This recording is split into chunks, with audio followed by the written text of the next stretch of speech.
The old pickup truck wheezed to a stop, its engine finally surrendering before the ghost of an auto repair shop.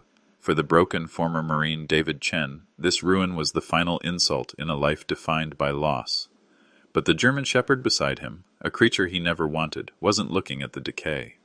Bear's gaze was fixed, intense, on a single spot near the barn, as if he could see straight through the weathered wood to the $320 million secret that would not only change David's life, but could also get him killed.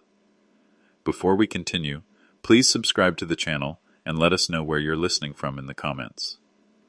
The third glass of whiskey burned no less than the first. It was a familiar fire, a welcome punishment that scorched the memories hiding in the dark corners of his mind. David Chen sat in the deepening twilight of his cramped apartment, the amber liquid glowing in the single beam of a street lamp that cut through the dusty window. He was a man in his early 30s, but his face carried the rugged, weary topography of someone much older. His tall, lean frame, once honed by the relentless discipline of the Marines, was now just a loose collection of sharp angles beneath a worn flannel shirt. His black hair, cut short out of habit, was flecked with gray at the temples, a stark contrast to the youthful face that smiled back at him from a faded photograph on the table. In the photo, two Marines in desert fatigues grinned at the camera, arms slung over each other's shoulders. The harsh Iraqi sun cast them in a halo of golden light. David and Tyler, before the helicopter crash, before the silence, before the guilt became a constant, suffocating weight. David raised his glass to the smiling face in the picture, a toast to a ghost. The whiskey did its job, blurring the edges of the memory just enough to make it bearable. The sudden shrill ring of his phone was a violent intrusion. He ignored it. It rang again, persistent, demanding. With a sigh that tasted of regret and cheap liquor, he snatched it from the counter. The screen read, Morrison Associates, the family lawyer. Chen, he answered, his voice low gravel. Mr. David Chen, the voice on the other end was clipped, professional, devoid of warmth. It belonged to Mr. Morrison, a man whose entire existence seemed contained within gray suits and leather-bound folders. I am calling with unfortunate news regarding your father, Commander William Chen. I'm sorry to inform you that he passed away peacefully this morning. David said nothing. Peacefully? It was a word he could never associate with his father, a man carved from granite and duty, whose presence had been a rigid, unyielding force in the background of his life. The funeral is private on Thursday, Morrison continued into the silence. The reading of the will shall take place at my office on Friday at 10 a.m. Your siblings have been informed. Please be punctual. The line clicked dead before David could form a reply. 2 days later, David stood in the cold, sterile conference room of Morrison Associates. He had chosen his attire with defiant indifference, the same flannel shirt, faded jeans, and scuffed work boots. He was a stark contrast to his siblings, who sat across the polished mahogany table like figures from a luxury magazine. Nathan, his older brother, was the picture of success, a shipping company executive with a sharp tailored suit that probably cost more than David's monthly rent. His dark hair was perfectly styled, and his eyes, cold and assessing, darted constantly to the expensive watch on his wrist. Beside him sat Sophia, his twin sister, an art gallery owner whose profession allowed her to surround herself with beauty and cultivate an air of effortless elegance. She wore a cream-colored silk dress, her blonde hair swept into a sophisticated knot. Her gaze drifted over David, not with malice, but with faint, dismissive pity that was somehow worse. Mr. Morrison sat at the head of the table, cleared his throat, and began reading in a dry monotone. There were bequests to charities, provisions for former staff, and then the main inheritances, to Nathan, a substantial trust fund, to Sophia, an equally large trust, and their father's city condominium. David expected nothing. He wanted nothing. And to my son David, Morrison read, his voice unchanging, I leave the entirety of the property located in Pine Valley, Colorado, including the business and all its contents. May he find purpose there. A heavy silence filled the room, broken by Nathan's short, incredulous laugh. Pine Valley? You mean that derelict truck stop? That's what he gets? Sophia placed a manicured hand on Nathan's arm. Nathan, please. She turned her pitying eyes to David. I'm sure Dad had his reasons. It's quiet. Simple. It's a pile of junk in the middle of nowhere, Nathan scoffed. How fitting. At least you'll have a roof over your head, little brother, assuming it still has one. David's jaw tightened, but he remained silent, staring at the wood grain on the table. They saw him as a failure, a broken Marine who couldn't adjust to civilian life. His father had apparently agreed. "There is one final item," Morrison said, looking over his spectacles. "It is a personal, non-negotiable codicil. Commander Chen's personal companion, Bear, is to remain with the property under the sole care of David Chen." Before David could process this, a paralegal opened the conference room door. Standing in the doorway, held by a simple leather leash, was the most magnificent animal David had ever seen. Bear was a German shepherd, a prime example of the breed. He was large, powerfully built, perhaps 6 or 7 years old, with a thick coat of sable, gray and white. His posture was noble, his head held high, and his dark, intelligent eyes surveyed the room with calm, unnerving intelligence. He did not bark or whine. He simply stood, a silent, dignified sentinel. Nathan waved a dismissive hand. "A dog? What is David supposed to do with a dog?" Sophia shuddered delicately. "I hope it's house-trained." Bear ignored them completely. His gaze settled on David, and for a long moment man and dog simply looked at each other. There was no affection in the dog's eyes, but there was an intensity, a deep, knowing quality that made David feel strangely exposed. "I don't want a dog," David finally found his voice. "The terms are absolute," Morrison stated flatly, sliding a pen and stack of papers across the table. "Acceptance of the property includes acceptance of the dog. Sign here." Defeated, David took the pen. He saw Bear not as a companion, but as another burden, a living, breathing piece of a past he couldn't escape, a final, strange command from a father he had never truly known. Minutes later, he walked out of the building, the leather leash feeling heavy and foreign in his hand. Bear walked beside him, his pace perfectly matching David's, his demeanor calm and observant. They reached David's old pickup truck. He opened the passenger door, and without a word of command, Bear hopped in and sat on the worn bench seat, staring straight ahead through the windshield. They pulled out into traffic, heading west toward the distant mountains of Colorado and an inheritance of rust, dust, and forgotten memories. The long drive from the city had been a silent, hours-long affair. David drove, and Bear sat, a stoic passenger staring out at the rolling plains and distant mountains of Colorado. They arrived in Pine Valley as the sun began its descent, painting the vast sky in strokes of orange and purple. The town itself was little more than a whisper, a collection of tired buildings huddled along a 2-lane highway, and there, at the very edge of town, was his inheritance. The sign hanging crookedly from a rusted pole read, "Chen's Auto Truck Stop." The paint was peeling, and the once bright wrench logo had faded to a jaundiced yellow. 2 ancient fuel pumps stood like skeletal sentinels on a cracked concrete island. The small convenience store and attached repair bay had windows so layered with grime they were nearly opaque. It wasn't a pile of rubble, as Nathan had suggested. It was worse. It was a tombstone, marking a dead dream. David parked the truck, the engine's dying rumble the only sound for miles. He sat for a moment, the weight of the place pressing down on him. This was it, the grand purpose his father had envisioned for him, a slow decay in the meat, till of nowhere. With a deep sigh, he got out. Bear hopped down after him, his paws silent on the gravel. The dog's tail didn't wag. He simply stood beside David, his head up, his ears twitching as he took in the new surroundings with quiet, alert intelligence. A key from the lawyer's envelope opened the door to the small apartment above the store. A wave of stale, dusty air washed over them. The furniture, what little there was draped in white sheets, creating ghostly outlines of a life long abandoned. Dust motes danced like frantic sprites in the final rays of sunlight, slanting through dirty windows. For David, the suffocating silence and isolation felt horribly familiar.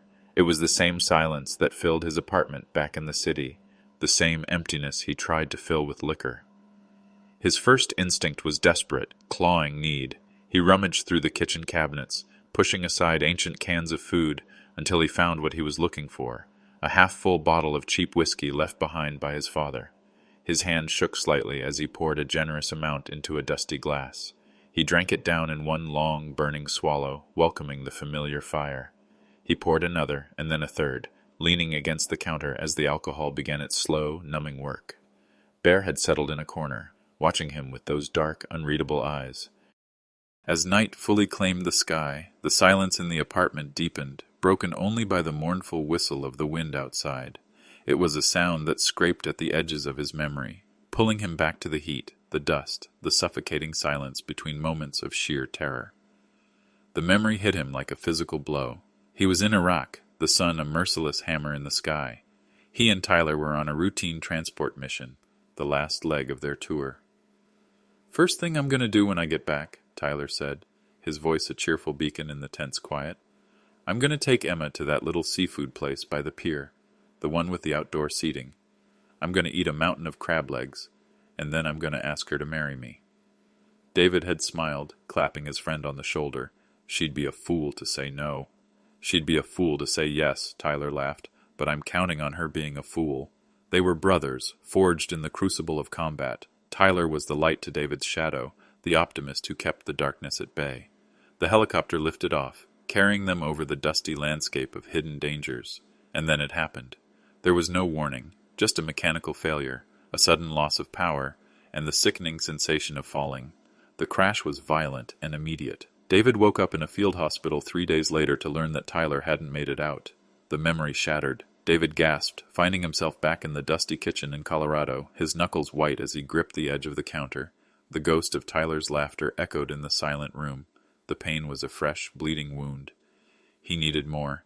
He needed to drown it. He turned toward the counter, his hand reaching for the whiskey bottle, a desperate lifeline. As his fingers brushed against the glass, a low whine came from the corner of the room. He ignored it. He needed this. He deserved this. Punishment. He grabbed the bottle, but as he lifted it, a wet nose nudged his hand insistently. He looked down. Bear was standing beside him, looking up, his head cocked to one side. "Get away," David mumbled, his voice thick. He tried to push the dog aside, but Bear was persistent. David raised the bottle to pour, and a heavy paw came down firmly on his forearm. It wasn't aggressive. It was deliberate, calculated. The weight was just enough to stop his movement. David stared at the paw, then at the dog's face. He tried to shake his arm free, but Bear held firm. With a growl of frustration, David set the bottle down and tried to reach around the dog, but Bear was quicker. He shifted his body, physically blocking David from the bottle, a solid, furry wall of quiet defiance. He didn't growl or show his teeth. He simply stood his ground, his dark eyes locked on David's. In that moment, David saw something that stopped him cold. It wasn't the simple loyalty of a pet. It was an expression of profound, almost human understanding. It was a silent plea, a clear and undeniable message. Don't. Stunned, David backed away from the counter. He sank into one of the dusty chairs at the kitchen table, the craving for alcohol suddenly replaced by a wave of disbelief. He stared at the German Shepherd, who now stood guard over the whiskey bottle like a sentinel. For the first time since the lawyer's office, David truly saw him. This wasn't just his father's dog.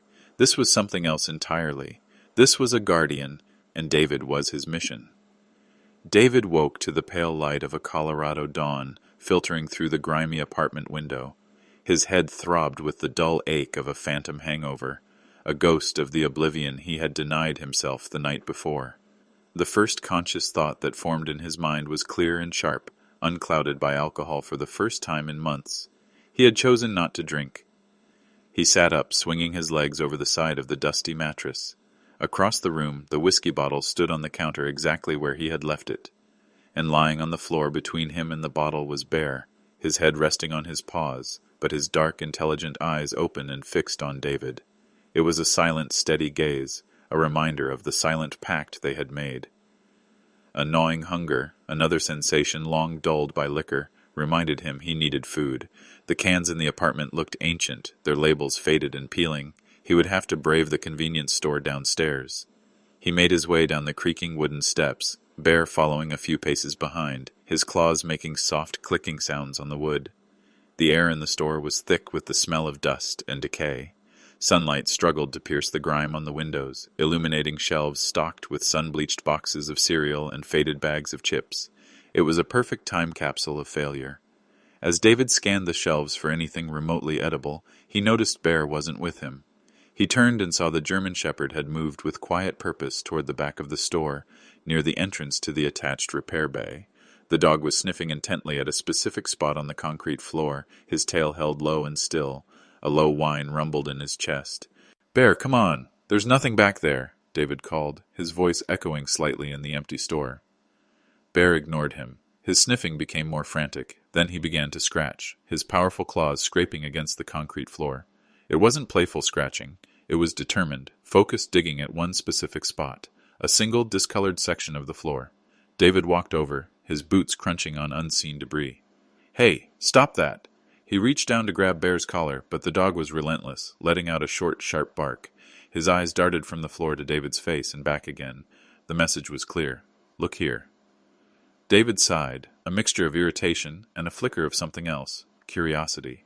He had seen this kind of focus before, in bomb-sniffing dogs, trained to ignore all distractions. Bear was not just playing, he was on a mission. He knelt down, running his hand over the spot Bear had been scratching. The concrete felt different from the surrounding area. It was loose, almost hollow-sounding. His heart gave an unexpected thump. He looked at Bear, who sat back on his haunches, watching him with a low, encouraging whine coming from deep in his throat. Okay, I see it," David muttered, more to the dog than to himself.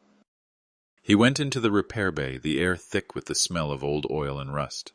After a few minutes of searching, he found a heavy crowbar. Back in the store, he wedged the tip into the seam of the loose concrete section. With a grunt of effort, he put his weight into it. The old material groaned in protest, and then, with a sharp crack, a large chunk popped free. Beneath it was not more concrete, but a dark, hollow space. And nestled inside that space, resting on a bed of what looked like oilcloth, was a weathered green military footlocker. It was standard Navy issue, old but impeccably maintained, with stenciled lettering on the side that had been mostly scraped away. A cold prickle ran down David's spine. This was not something a simple truck stop owner would have. He lifted the heavy box out of the hole. It was sealed with a heavy-duty padlock. He looked at Bear, whose tail gave a single, slow wag. "What did you find, boy?" David whispered. He carried the footlocker upstairs to the apartment and set it on the dusty kitchen table. The lock was too strong for the crowbar. With grim determination, David went back to the repair bay and returned with a heavy hammer and chisel. It was loud, brutal work, but after several sharp metallic blows, the shackle of the lock finally broke. He paused, his breath held, then lifted the lid. The air that escaped smelled of old paper, worn leather, and something else, something metallic and familiar. Inside, everything was packed with military precision. On top lay a small bundle of personal items, his father's old silver dog tags, a service medal he had never seen before, and a worn leather wallet. He opened the wallet. Inside was a single faded photograph of a young, smiling woman with kind eyes, his mother. She had died when he was a boy, and seeing her face here, kept so carefully by his stoic father, sent a pang of emotion through his chest that he couldn't name. Beneath the mementos was a heavy, ornate key. It was made of brass, tarnished with age, its head shaped like a complex gear. It was unlike any key he had ever seen, and at the very bottom of the locker was a standard-issue green hardbound logbook, a military journal. He lifted it out. It felt heavy, important. He opened it to the first page. It was not filled with his father's neat handwriting. Instead, the page was covered in dense, meticulous blocks of letters and numbers, a cipher. David stared at the page, a jolt running through him. The fog in his brain, the dull haze of alcohol and grief, began to burn away, replaced by the sharp, electric focus of a soldier. He recognized the pattern. It was a variation of a substitution cipher he had been trained to use in the Marines, complex and difficult, but not impossible to break. For months, his only mission had been to drink himself into oblivion. He had failed at being a Marine, failed at being a civilian, failed his friend. But now, holding this journal, he felt the first stirrings of a new purpose, a new mission. He set the journal carefully on the table, placing the intricate brass key beside it. He looked across the room at the whiskey bottle, then down at Bear, who had settled at his feet, watching him with unwavering loyalty. The thirst was still there, a dull ache in the back of his mind, but it was no longer a roar. It was a whisper, and for the first time he felt he had something loud enough to shout it down. The hunt for the truth had begun. For 3 days, the world outside the dusty windows of the truck stop ceased to exist. David worked at the kitchen table, a man possessed.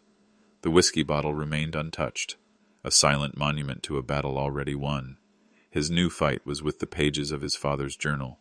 He covered sheets of paper with grids and letter combinations, his mind, once foggy with alcohol, now razor-sharp with the familiar, disciplined focus of a cryptographer.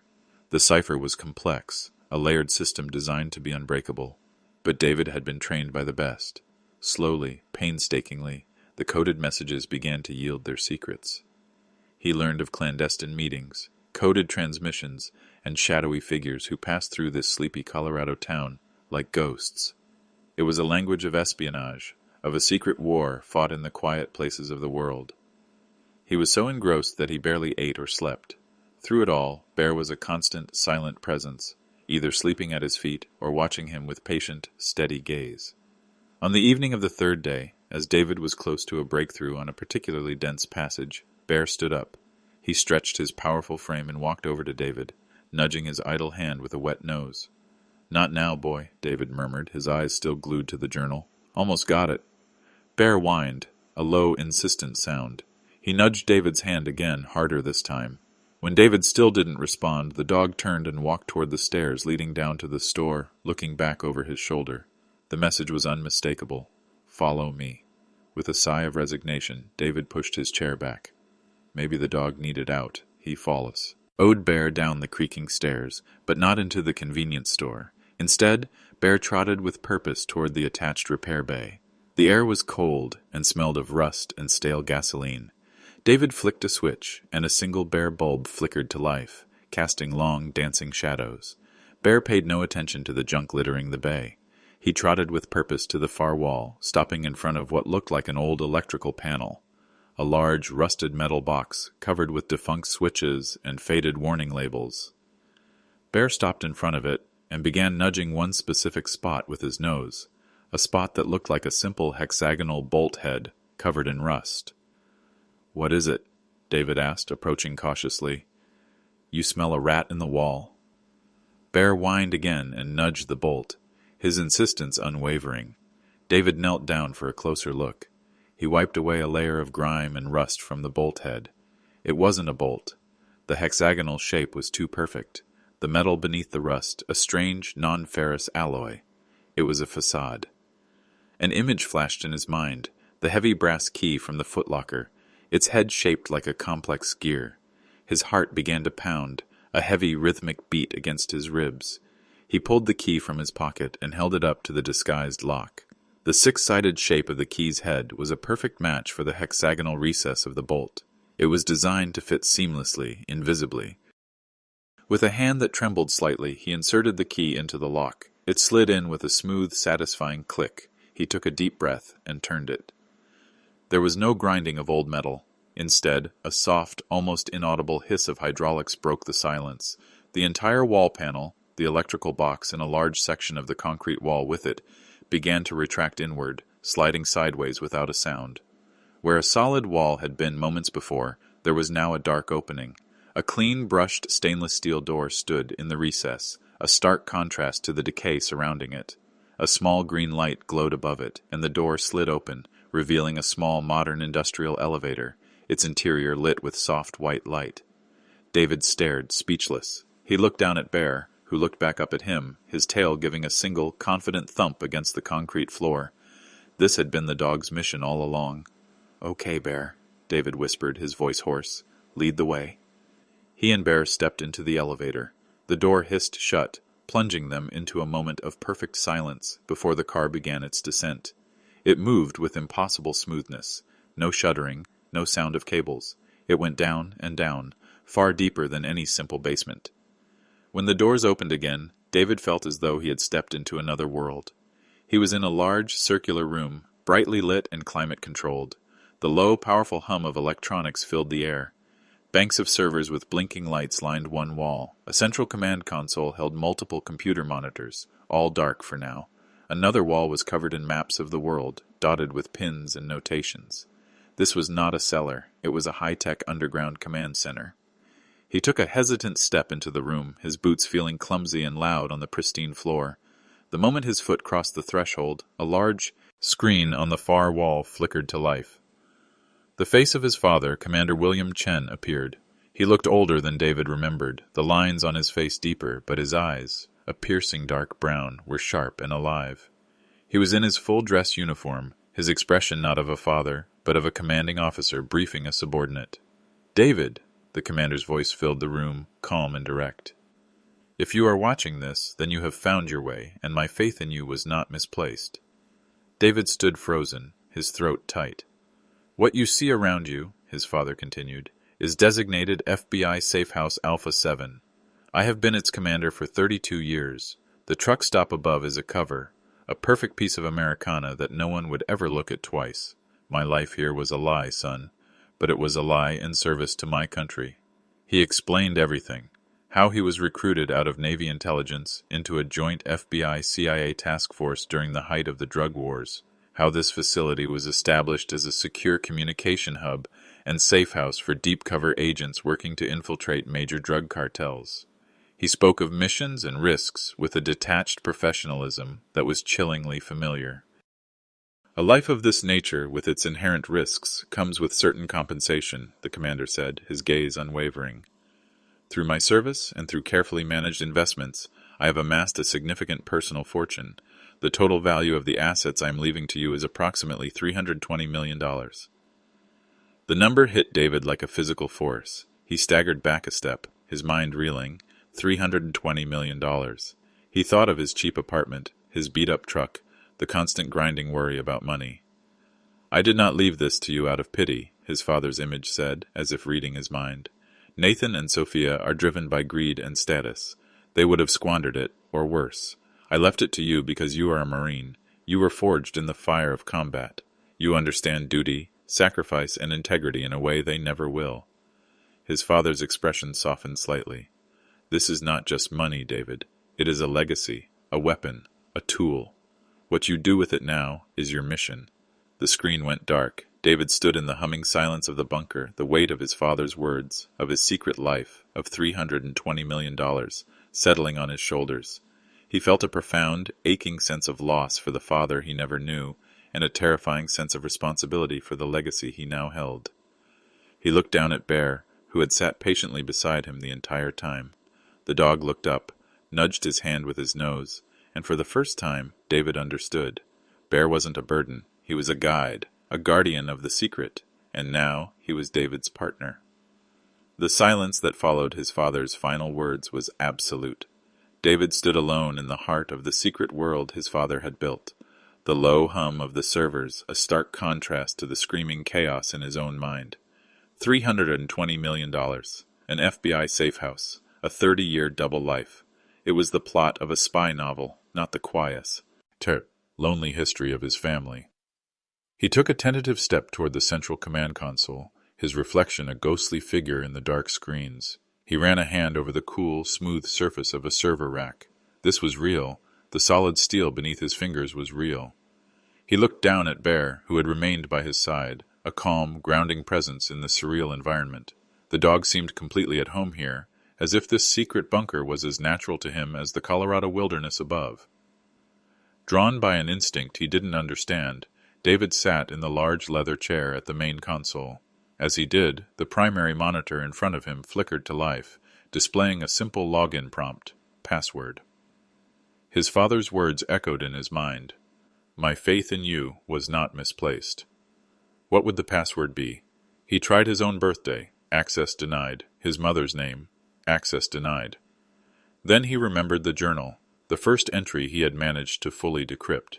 It was a date, the day his father had purchased this truck stop. He typed in the numbers. Access granted. The screen opened to a simple, clean desktop. There was only one file icon, a text document labeled Read Me First. With a trembling finger he opened it. It was a manual, a direct, concise guide written by his father. It detailed the bunker's systems, from the independent power generator to the encrypted satellite communications array. It was written in the clear, precise language of a military field guide, but as David read, he saw more than just technical specifications. He saw the sheer brilliance and discipline it took to maintain this facility for over 3 decades. The most critical section was titled Walk-in Protocols. It listed a series of seemingly innocuous phrases, challenge and password combinations for making contact with visiting agents. One line stood out, challenge. The roads are certainly clear in Pine Valley. Response? But the mountains are always clearer at dawn.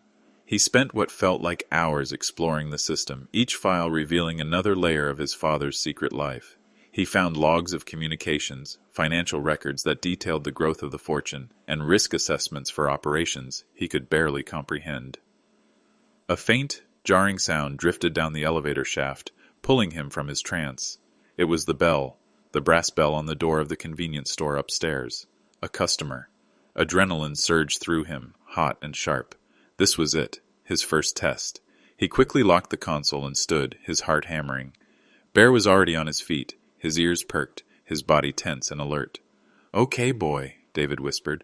"Let's go play shopkeeper." He and Bear took the elevator up. David stepped behind the counter of the dusty store, his hands feeling clammy. He tried to look casual, as if he had been doing this his whole life. A moment later, a woman in her 40s entered. She was completely unremarkable, dressed in the generic uniform of a tourist or traveling businesswoman. A navy blazer, khaki pants, and comfortable shoes. She had graying, brown hair and a mild, pleasant face. She offered David a polite nod. "Afternoon," the woman said, her voice neutral. She browsed the shelves for a moment before picking up a bottle of water. She brought it to the counter. David rang up the purchase, his fingers feeling clumsy on the keys of the old cash register. "That'll be $2, he said, his voice sounding rough to his own ears. The woman handed him the money. As she waited for her change, she glanced out the window at the clear blue sky.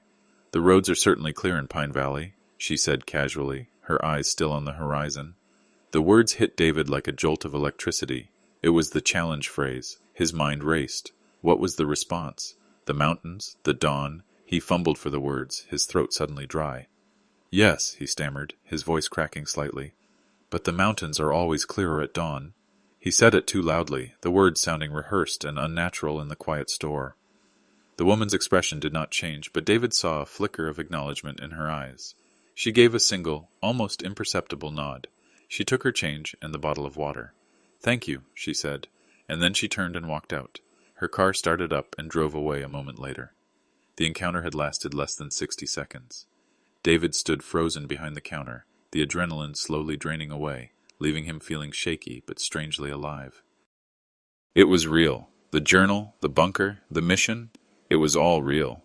For the first time since he had received his honorable discharge, David felt the weight of a true purpose settle on his shoulders. This was more than a truck stop. It was a post, a watchtower, and he was the man on watch.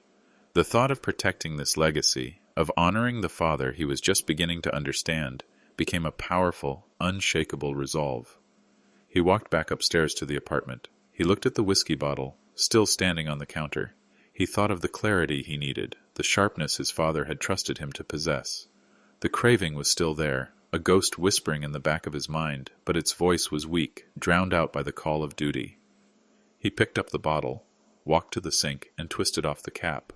Without hesitation, he poured the remaining amber liquid down the drain, the harsh smell of alcohol filling the air for a moment before it was gone.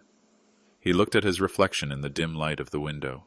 The haunted, hollowed-out look that had stared back at him for years was gone. In its place was the steady, focused gaze of a Marine who had just been given his orders. Bear came to his side, resting his heavy head against David's leg. The mission had begun. The first few weeks at the truck stop passed in a haze of purposeful labor. Sobriety had returned a clarity to David's mind that he hadn't known in years.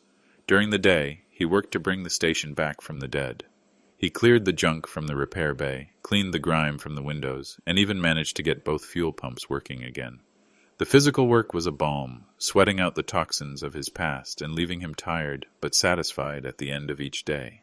At night, he would descend to the bunker, a silent world of secrets where he continued to decipher his father's life, learning the intricate dance of espionage and the responsibilities of his new post.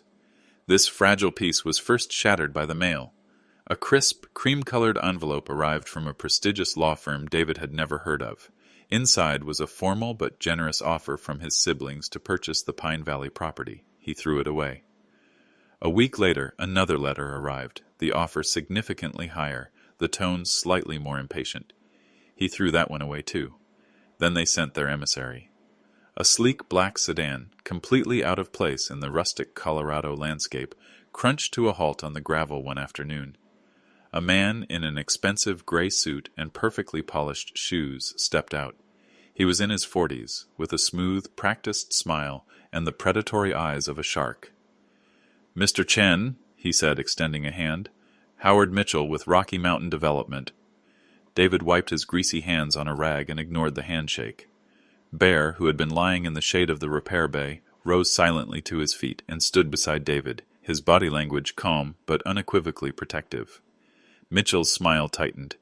"Your siblings, Nathan and Sophia, contracted my firm to assess the potential of this land. And let me tell you, the potential is enormous. We're envisioning a luxury mountain resort, a gateway to the Rockies. We are prepared to make you a life-changing offer, Mr. Chen, enough to let you put all this behind you and start fresh." He gestured vaguely at the truck stop, at David's life, as if it were a mess to be cleaned up. "It's not for sale," David said, his voice level and firm. Mitchell's smile faltered. "Perhaps you misunderstand the scale of the offer. We are talking 8 figures." "I understand perfectly," David replied. "And I'm not interested." He gave Bear's head a reassuring pat. The developer's eyes flickered to the dog, who watched him without blinking. A low, almost inaudible rumble vibrated in Bear's chest. "Very well," Mitchell said, his tone turning crisp. "Your family will be in touch." He retreated to his car and sped away, leaving a cloud of dust in his wake. The call came that evening.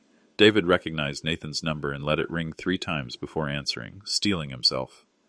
"David?" Nathan's voice was smooth, laced with familiar, condescending warmth. "Sophia is here with me. We heard you met with Mr. Mitchell. He said you were a bit uncooperative." "The property isn't for sale, Nathan," David said simply. "Don't be a fool, David," Sophia's voice cut in, sharp and impatient. "What are you even doing out there? Playing at being a mechanic? It's embarrassing. We're trying to give you an out, a chance to get your life together." "My life is just fine," David said, the words feeling true for the first time in years. A humorless laugh crackled through the phone. "Fine?" Nathan repeated. "Living in a ruin? Talking to a dog? We're worried about you. Your judgment has been clouded for a long time.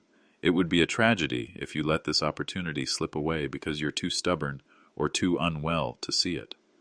The veiled insult hit its mark, but David held his ground. "My answer is final." The silence that followed was heavy. When Nathan spoke again, the fake warmth was gone, replaced by a cold, menacing calm. "All right, David. We tried to do this the easy way. Let me be very clear. You have a well-documented history of instability, a long and sordid relationship with alcohol. A judge might take a very dim view of a man like that being in charge of a significant estate." David felt a cold knot tighten in his stomach. "It would be a terrible shame," Nathan continued, his voice like silk sliding over steel, "if we had to petition the court to have you declared mentally incompetent to manage your own affairs. We could be granted conservatorship to protect Dad's legacy from your poor decisions. Think about it. All of this would be taken out of your hands. For your own good, of course." The cruelty of the threat was breathtaking. Nathan was using his darkest moments, his deepest shame, as a weapon against him. David felt a tremor in his hand, a phantom thirst, a wave of the old, familiar panic. "Is that a threat?" David asked, his voice barely a whisper. "It's a promise," Nathan said softly, and hung up. David lowered the phone, his body trembling with a mixture of rage and fear. The confidence he had been building for weeks felt like a house of cards in a hurricane. Nathan was right. He was a recovering alcoholic. He did have a record of instability. They could destroy him. He sank into a chair, his head in his hands, the silent screams of his past roaring in his ears. He was weak. He was a failure. He couldn't do this. Then he felt a heavy weight on his knee. He looked up. Bear had come to him, resting his massive head on his lap. The dog looked up at him, his dark eyes filled with quiet, unwavering trust. There was no judgment in that gaze, no pity. There was only a simple, solid certainty. Bear didn't see a broken man. He saw his partner, his commander. David buried his face in the thick fur of the dog's neck, breathing in his scent. He wrapped his arms around the powerful animal, anchoring himself to his calm, steady presence. Bear was his shield. He was a living, breathing testament to the fact that his father had trusted him, believed in him. Nathan and Sophia could see only his past failures, but his father and this incredible dog saw the Marine he still was. The trembling stopped. The fear receded, replaced by a cold, hard resolve. This was no longer a negotiation over land. This was a battle for his life, for his sanity, for his father's true legacy. They had drawn a line in the sand. He looked down at Bear, who licked his hand gently. "They have no idea who they're dealing with, do they, boy?" David said, his voice steady once more. The vice of greed was tightening, but they were about to find out he was no longer made of something that could be so easily crushed. A week passed in tense silence after Nathan's threatening phone call. The letters and visits stopped. David knew this was not a retreat, but the quiet before a storm. He used the time to prepare. Every night he descended to the bunker to continue his work on the journal, but his focus had shifted. He was no longer just a historian of his father's past. He was a Marine, analyzing intelligence, searching for any clue, any name or location that might explain his siblings' desperation. During the day, he reinforced the old truck stop, checking locks, securing windows, and bringing a heavy steel wrench from the repair bay. Up to the apartment, he was on watch. On a moonless Tuesday night, the storm arrived. David was in the small living room upstairs, reading by the light of a single lamp. Bear was asleep at his feet, his powerful body occasionally twitching in a dream. The only sound was the gentle sigh of the wind outside. It was a peaceful scene, a fragile illusion of normalcy that was about to be shattered. Down below, a dark, unmarked van had parked a quarter-mile down the highway, its lights off. Two figures dressed head to toe in black emerged and moved toward the truck stop, with silent, fluid efficiency that spoke of professional training. They bypassed the front door of the store, heading for the large rolling door of the attached repair bay. One man knelt, producing a set of tools. He worked on the lock with a surgeon's precision. The tumblers clicked, almost inaudibly. But almost inaudible was not silent enough. At David's feet, Bear's ears shot up. A deep, low growl, more a vibration than a sound, rumbled in his chest. His eyes snapped open, and the head that had been resting peacefully was now raised, alert and focused on the floor below. David froze, the book forgotten in his lap. He had spent years in the field, learning to trust the instincts of highly trained animals. He placed a hand on Bear's back, a silent command to wait, and listened. He heard nothing but the wind, but Bear's body was coiled like a spring, every muscle tense. Then David heard it, a faint metallic scrape from the repair bay below. It was the sound of the lock giving way. He was out of his chair in a second, the wrench in his hand. He moved to the top of the stairs, his heart pounding a steady, cold rhythm. Bear was beside him, poised and ready, the low growl in his chest building in intensity. The bay door slid open with a soft, greasy whisper. Two dark silhouettes slipped inside. The moment they were in, Bear exploded. The growl erupted into a ferocious, deafening bark that ripped through the night silence. He launched himself down the stairs, a gray and white blur of righteous fury. David followed right behind him, his boots silent on the steps. He used the precious seconds Bear had bought him to let his eyes adjust to the darkness below. He could see the two intruders, momentarily stunned by the sudden, violent appearance of a 100-pound German shepherd. One of the men, a large, broad-shouldered figure, raised a crowbar, but Bear was too fast. He lunged, not at the weapon, but at the man's center of mass, hitting him hard in the chest and knocking him off balance. The man stumbled back with a grunt of pained surprise. The second intruder, a leaner, quicker man, turned his attention to David, who was now at the bottom of the stairs. The man pulled a long knife from his belt, its blade glinting in the faint moonlight coming through the open bay door. He moved forward, his movements confident and dangerous. But he was facing a Marine. David's training took over, a cold, lethal muscle memory that bypassed thought. As the man lunged, David sidestepped, using the man's own momentum against him. He brought the heavy wrench down in a sharp, brutal arc, not on the man's head, but on his wrist. There was a sickening crunch of bone, and the knife clattered to the floor. The man screamed, clutching his shattered wrist. David didn't hesitate. He delivered a swift, disabling kick to the man's knee. The man collapsed, his scream turning into a guttural moan. Meanwhile, the first intruder had managed to shove Bear away. He scrambled to his feet, his crowbar held like a weapon. He saw his partner on the ground, and David turning toward him, the wrench held ready. He made a quick calculation. He looked at the furious, snarling dog poised to lunge again, and at the silent, deadly figure of the man who had just taken down his partner in seconds. He made the smart choice. He turned and fled, disappearing into the darkness. His injured partner, clutching his broken arm and moaning in agony, scrambled after him, dragging his bad leg. A moment later, David heard the sound of the van's engine roaring to life before it sped away into the night. Silence descended once more, broken only by David's ragged breathing and Bear's low, warning growls. The adrenaline began to fade, leaving a cold, metallic taste in David's mouth. He knelt down, running a hand over Bear's back. "Good boy," he said, his voice hoarse. "You saved us, boy." He found a small, shallow cut on Bear's shoulder, likely from the crowbar, but the dog seemed otherwise unharmed. He stood and surveyed the scene. The intruder's professional tools lay scattered on the floor. They hadn't touched the old cash register. They had been making their way toward the small office at the back of the store, the place where his father would have kept his files. They weren't here for money. They were here for information.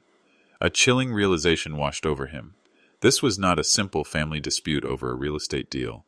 No property, no matter how valuable, was worth this kind of risk, this level of professional violence. His siblings weren't just greedy. They were desperate. They were hunting for something they believed was hidden here, something they needed badly enough to hire dangerous men. He looked out through the open bay door into the vast, dark expanse of the Colorado night. The physical threat had been repelled, but a much larger, more sinister danger now loomed. This was about more than a truck stop. It was about what the truck stop protected, and his siblings' frantic search for it had just turned this cold war into a hot one. The day after the break-in was unnervingly quiet. David had cleaned up the mess, his movements methodical and detached, but his mind was a storm of suspicion. The professional nature of the intruders pointed to a level of desperation from his siblings that went far beyond a simple land dispute. They were afraid of something, and that fear had made them dangerous.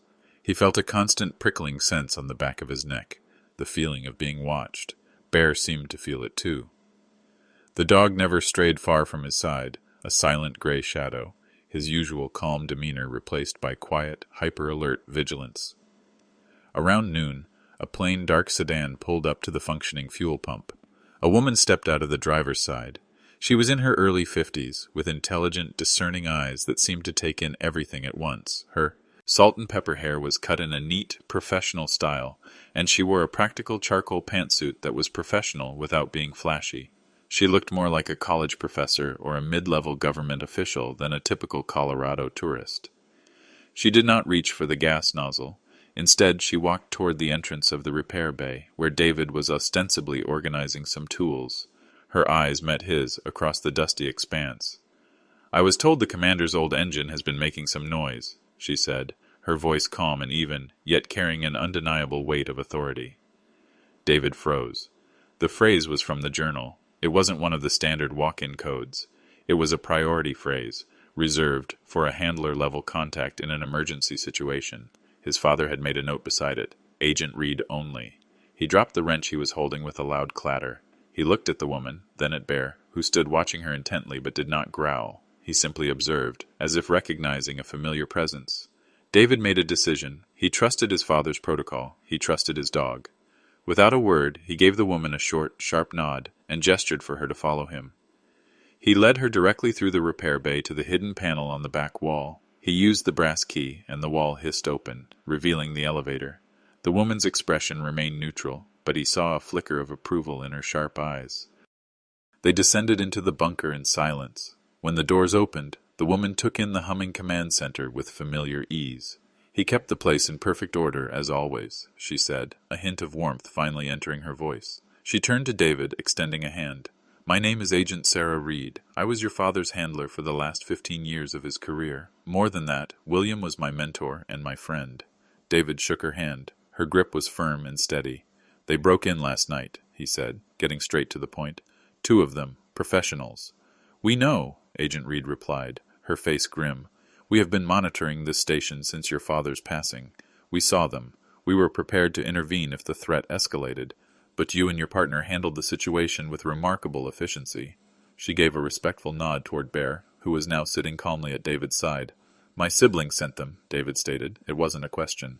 "Yes," she confirmed. "And your suspicions are correct, David. This is about far more than a piece of real estate. Your father was not just a passive keeper of this outpost. In his final years, he was running an active investigation." She walked to the main console and, with a few deft keystrokes, brought the main screen to life. A complex web of names, corporations, and offshore accounts appeared. 2 faces were at the center of the web, Nathan and Sophia. "Your brother Nathan," she began, her voice taking on a clinical tone, "has been using his shipping company as a front to transport illegal drugs and precursor chemicals for major cartels. Your sister Sophia has been using her international art gallery to launder the profits. They are key players in a very dangerous international drug trafficking network." David stared at the screen, a sick feeling twisting in his gut. It was worse than he could have imagined. INED, his own family, dealing in drugs, destroying lives. "What were they looking for?" he asked, his voice hoarse. "Evidence," Agent Reed said simply. "Your father was building a case against them. He compiled meticulous records of their transactions, their contacts, their entire operation. That evidence, we believe, is detailed in the journals he kept." She looked at him, her expression softening with something that looked like pity. "There is more you need to know. This network they work with, they don't just move drugs. They supply cartels with the chemicals and equipment needed to manufacture synthetic opioids, the kind that have been flooding American streets, killing thousands."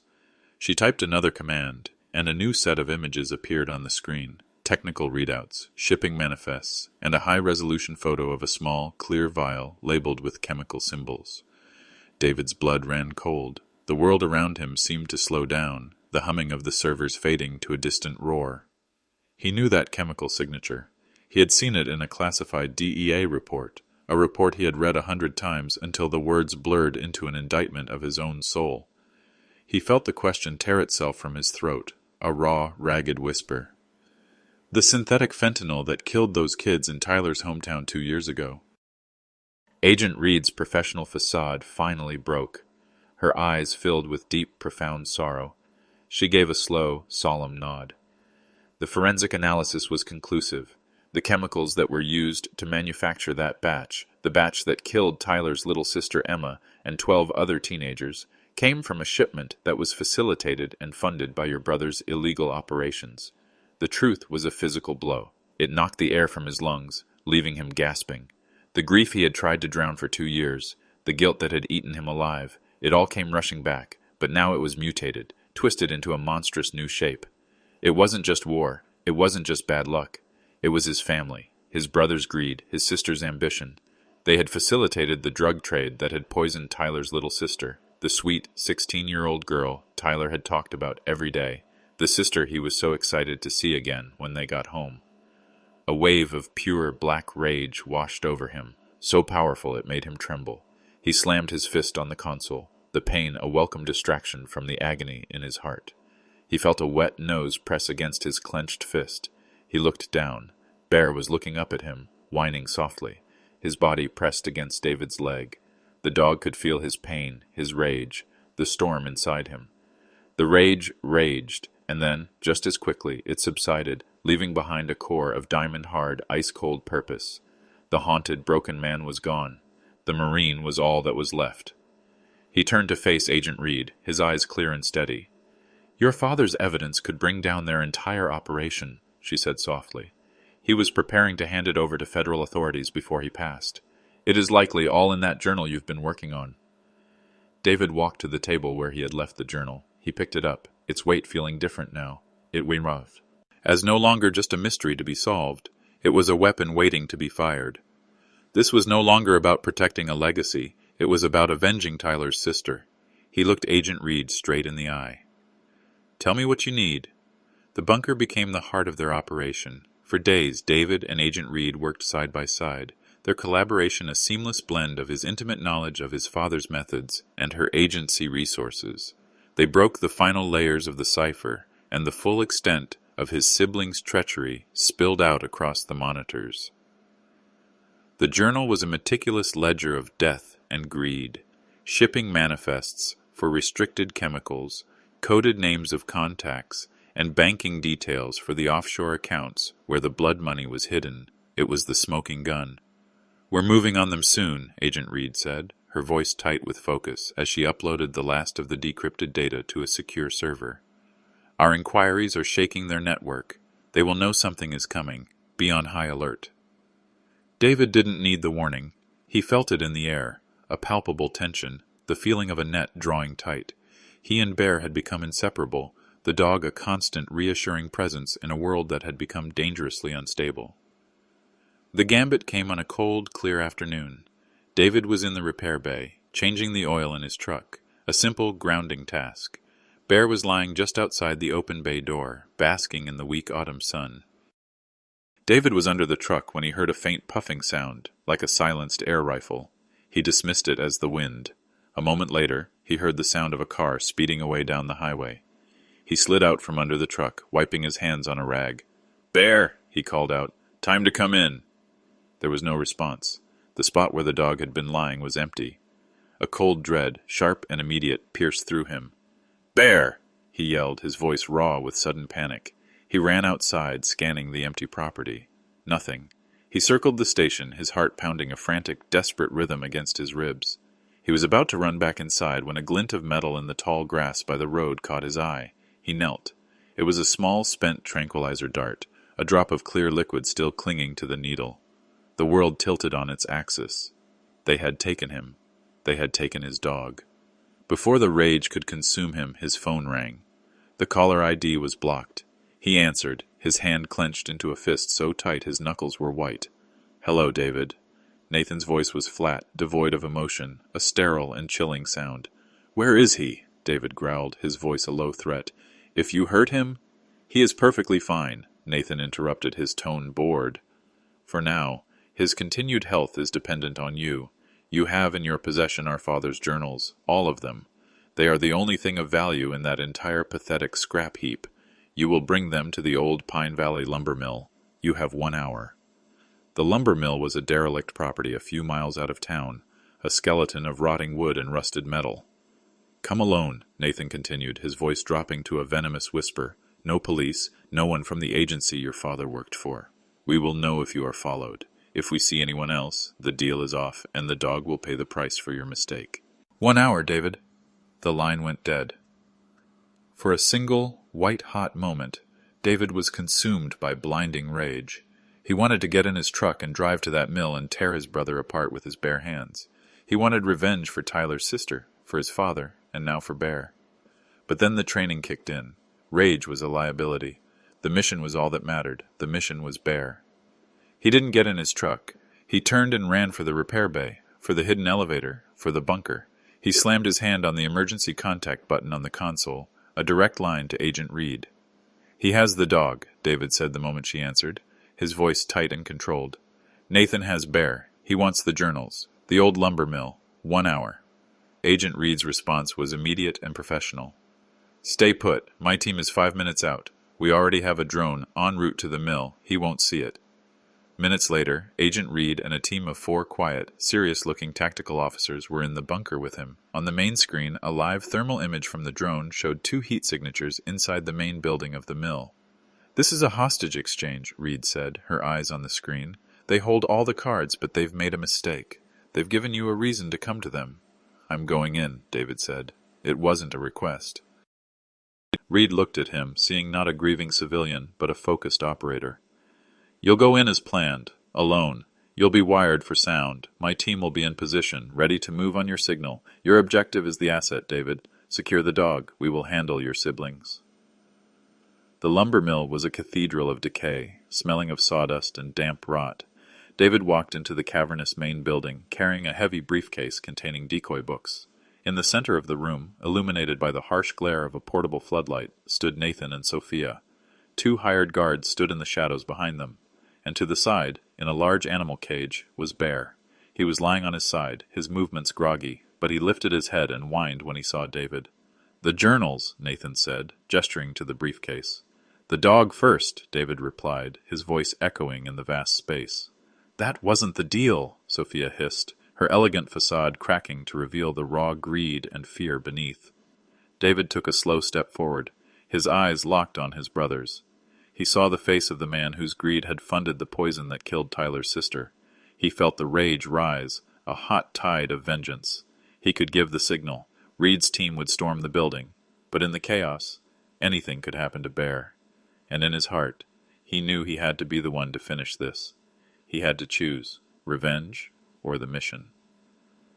He thought of Tyler's easy laugh. He thought of his father's trust. He looked at Bear, his loyal friend, trapped in a cage because of this family's poison. Justice was for Tyler's sister. The mission was for Bear. "All right," David said, his voice calm. He placed the briefcase on the floor and kicked it toward them. "You have what you want. As Nathan bent down to open the case, David gave the signal, a quiet cough, but he did not wait.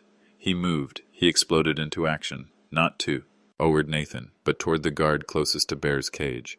He moved with the brutal efficiency of a Marine, a whirlwind of controlled violence. He disarmed the guard in 2 swift moves, sending him crashing into a pile of old lumber. The second guard raised his weapon, but it was too late. From the shadowy rafters above, 2 figures from Reed's team descended on ropes, silent and fast. More agents stormed in from the entrances. It was over in seconds. Nathan and Sophia stood frozen in shock as they were surrounded. As agents cuffed his brother, David's and Nathan's eyes met. He saw no remorse in Nathan's face, only cold, venomous hatred for the brother who had beaten him.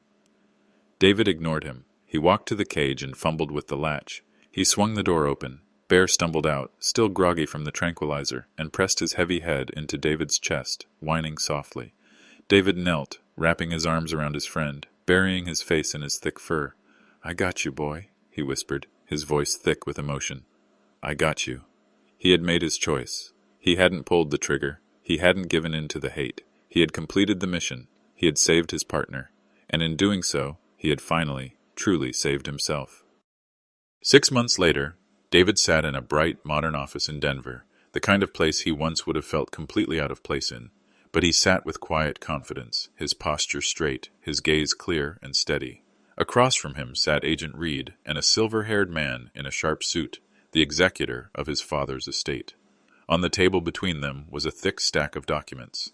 At David's feet, as always, lay Bear.